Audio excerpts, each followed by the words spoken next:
অন্তরে, অন্তর বেশি ব্যথিত হবে, অন্তরে প্রচুর পরিমাণ কষ্ট হবে, কোনো প্রকার চিন্তা করা ছাড়া, কারোর সাথে আলাপ আলোচনা করা ছাড়া যাই নামাজটা বিছান, রবের দরবারে সিজদায় চলে যান। সুবহানাল্লাহ।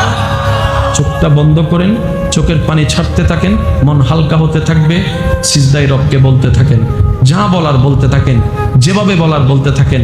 মনে রাখবেন, আপনার সেই মনের বেতার ভাষা হতে পারে আপনার রক্ত বুঝবে না, আপনার ভালোবাসার মানুষ বুঝবে না, আপনার প্রিয় মানুষ বুঝবে না, কিন্তু আপনি যেভাবেই বলেন না কেন আপনার প্রত্যেকটা শব্দ আপনার রব্বুল আলামিন বুঝবেই বুঝবে। সুবহানাল্লাহ।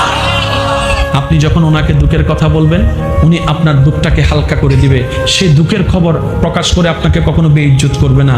আর আপনি যখন সুখের খবর পেয়ে রবের দরবারে সিজদায় চলে যাবেন, তখন আল্লাহ তাআলা খুশি হয়ে আপনার সুখটাকে আরো বাড়ায় দিবে। লা ইন শাকারতুম লা আযীদান্নাকুম আয়াতের উপর আমল হয়ে যাবে।